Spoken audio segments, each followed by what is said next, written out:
Sagantaa BBC Afaan Oromoo. Ashama akka moltan sagantaan BBC Afaan Oromoo kamisa galgalaa eegalee humnoonni Amaaraa lixa Tigraayitti badii jabaa raawwataa jiru jedhan gareewwan mirga namaa falman. Amhara forces have humnoonni Amaaraa humnoonni nageenyaa naannoo fi milishaan dhalattoota Tigraay lixa Tigraay jiran marsanii mootummaan labsii yeroo muddamaa gaazexeessota hidhuuf itti fayyadamaa jira jedhe CPJ'n. Ameerikaan Itoophiyaa carraa daldalaarraa kan hin baasne waamicha taasifame naannoo Amaaraa bulchiinsa saba Oromootti maaltu raawwate? Dhaabbileen mootummaadha akka waliigalatti barbadaa'anii maashinariirra hamma waraqaatti saamamanii qabeenya hedduun barbadaa'ee sochiin dinagdee miirtuu ol dhaabbate. Koloneel Gammachuu Ayyaanaa mana murtii dhiyaachuu dhabuu fi kaanis jiru ammayyuu taanaa isiniif dhiyeessa.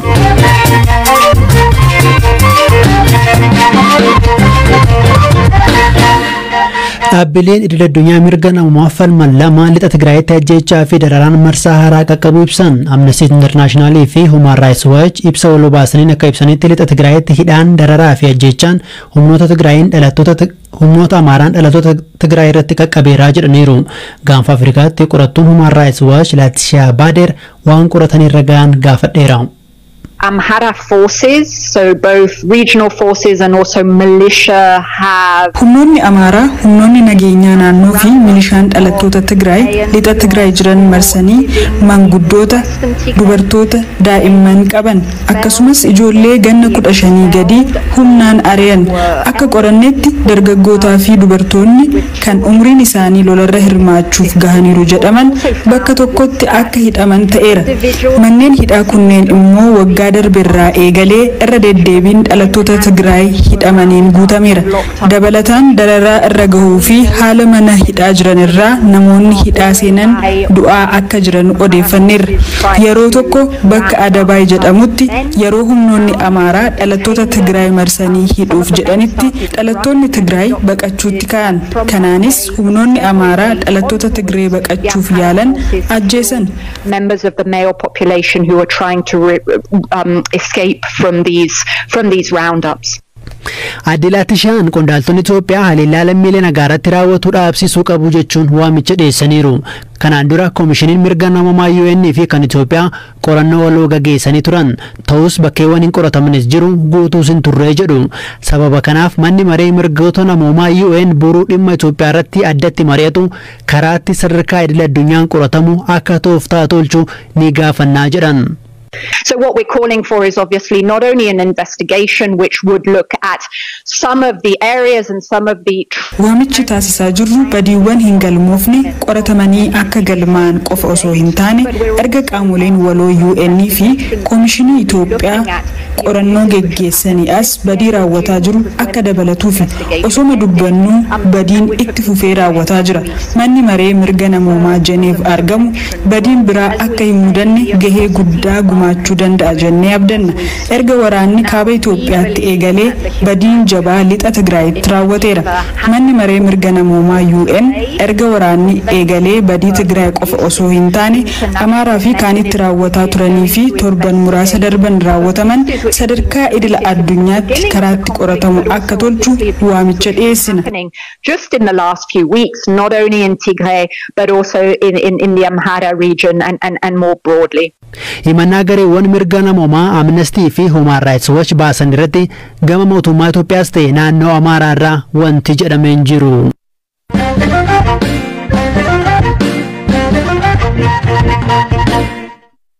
Erga labsii muddamaa labsamee yoo xiqqaate gaazexeessonni 14 Itoophiyaatti hidhaman jedhe gareen mirga gaazexeessotaaf falmuu fi CPJ jedhamu. CPJ'n mootummaan Itoophiyaa labsii yeroo muddamaa gaazexeessota hidhuuf itti dhimma ba'aa jira jechuun himateera. Guyyaa kaleessaa poolisiin federaalaa Itoophiyaa dabalataan gaazexeessonni 3 to'annoo jala ooluu beeksiseera. Kanneen to'ataman keessaa 2 gaazexeessota biyya keessaa yoo ta'an tokko jechuunis Amiir Amaan miidiyaa Ameerikaa AP jedhamuuf dalaga.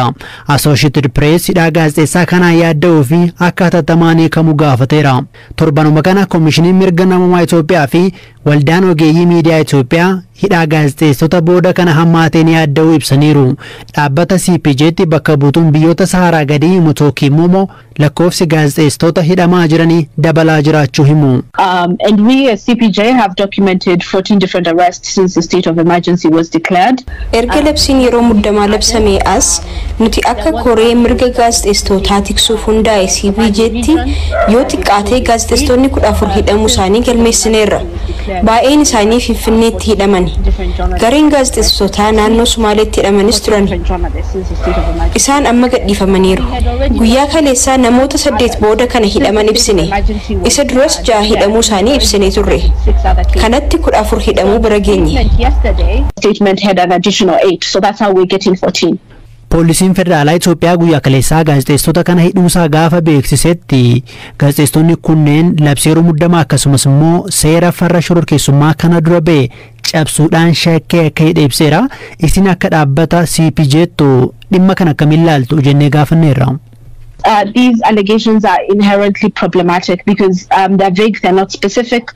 Our view from CPJ himannaawwan akkanaa rakkoo qabu. Sababni isaas ifa miti. Mootummaan labsii muddamaa eeree hidhuu malee sababa hidhee hin ibsine. Labsiin kuni walabummaa miidiyaa irratti hojiirra ooluu hin qabu. Nuti gaazexeessitoonni sababa hojii isaaniin hidhaman atattamaan akka hiikaman waamicha dhiyeessineerra. Akka hubannoo keenyaatti maaliif akka hidhaman sababa bu'uura seera qabuun hin dhiyeessine. Dabalataan yeroo kamiyyuu caalaa hojiin gaazexeessummaa barbaachisaa ta'uu beekamtiin akka itti kennamu barbaanna. Gaazexeessitoonni waraana deemaa jiru kana gama garagaraan gabaasuu qabu. Isaan dhorkuun odeeffannoo garagaraa uummanni argachuu qabu jalaa hanqisa. Robbing the public of diverse sources of information.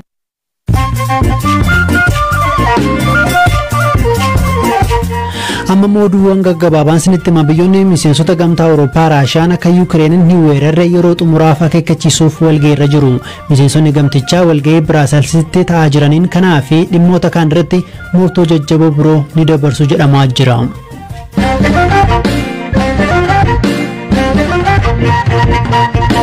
Qondaalli ABO Koloneel Gammachuu Ayyaanaa fi namoonni isaan waliin himataman har'a beellama mana murtiitti osoo hin dhiyeeffamin hafan. Koloneel Gammachuu dabalatee namoonni isaan waliin himataman irra deddeebiin manni murtii bilisa baasullee hidhaarraa osoo hin hiikamin ji'oota 6 darban mana hidhaa turan. Dhimma kanarratti abukaatuu isaanii keessaa tokko kan ta'an Dr. Tokkummaa Dhaabaa gaafanneerra. Mana murtii federaalaatti dhiyaanne jennaani kanneen kanaan dura dhiyeessanii turan kana kutaa qorannoo yakkaa federaalaa kan Meeksikoo jirutti akka hidhaman beekna turre ammoo isaanuma yeroo darbaniyyuu osoo sibiin hafanii poolisiin Finfinnee abbaan alangaas maaliif akka dhufoon hin beeku hafan hin beeku jedhee kiisii dhittumaa samaan walitti immoo qabamanii haa dhiyaatanii jedhamee karaa poolisii Oromiyaa yommuu ture isaaniif homaa hin dhiyaanne har'a abukaatoo qofaa dhiyaatee kanarratti abbaan alangaa jarreen kun hin dhiyaanne haa ta'u malee abukaatoonni isaanii waan dhiyaataniif deebii naa kennamuu jedhee gaafatee nuti immoo lakkii maamila keenya wajjin hin mari'anne yaada waliin qoodne hin qabnu waan nuti barreessine kan akka amananii haadhiisanii hin beekne nama isaanii agarree hin mari'annetti kun deebisee kana galchuudhaaf hin rakkanna akkasumas immoo kanaan dura nuti sadii agartan malee namni lamaan sun haa dhiyaatanii waan beekne hin qabnu qaalii lafa isaan hin jirretti deebisnee booruu gaaffii biraatti faa.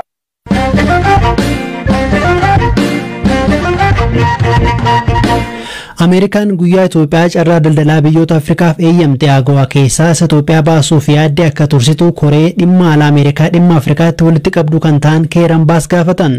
Miseensi Koongireesii Ameerikaa kuni Ameerikaan murtee kana fudhachuun lammiileen ni miidha garuu sochii qaamoleen waraana keessa jiran akka nagaatti deebi'an irratti jijjiirama hin fidu jedhaniiru. Ameerikaan sarbama mirgoota namoomaa Itoophiyaa keessa raawwataa jira jechuun ture. Carraa daldalaa qaraxa malee oomishoonni Itoophiyaa Ameerikaa seenan kan dhorkite. Murtiin kunis torban lama booda jalqaba bara faranjoota 2022 eegalee hojiirra oola jedhameera. Hirphaa Gammachuun itti hima. African Growth and Opportunity Act AGOA'n sagantaa carraa daldalaa qaraxarraa bilisa Ameerikaan biyyoota Afrikaa Saharaan gaditti argamaniif kennitedha. Kanaan dura mootummaan Itoophiyaa murtee United Statesitti baay'ee gadduu ibsuun murtee kanas akka kaastuu fi carraaqqa Itoophiyaan nagaa buusuudhaaf fi seera kabachiisuudhaaf taasistu akka deeggartuuf gaafateera.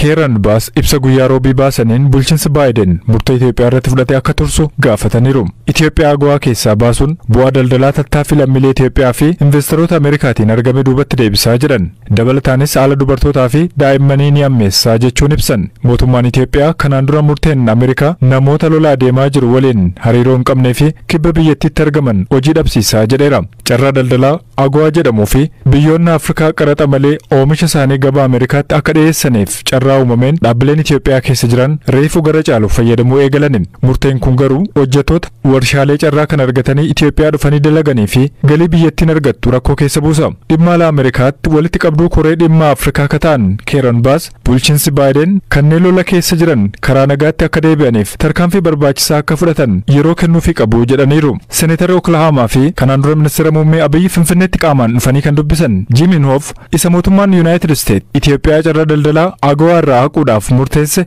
akka dhiisuu irra deebiidhaan guyyaa kaleessaa gaafataniiru. Yaadni Koongireensii Ameerikaan dhiyaate jijjiirama maalii akka fiduu danda'u ammaaf ifa miti.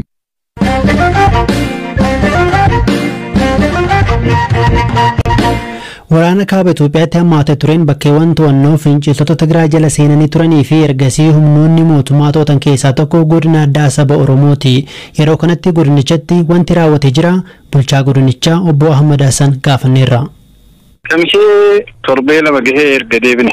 Uummanni keenya yeroo rakkisaadha kan dabarse. Dhaabbileen mootummaadha akka waliigalatti barbadaa'anii maashinariirraa hamma waraqaatti saamamanii dhaabbileen dhuunfaadhaa kan wayyan kan jedhaman akka waliigalatti haaluma kanaan saamamanii qabeenyi hedduun barbadaa'ee sochiin dinagdee mirtu ol dhaabbatee tajaajilliin hawaasummaadhaa akka jirutti addaan citee haala kana keessa uummanni keenya kan ture. Aanaa meeqa jira godinicha keessa? 9tu jira.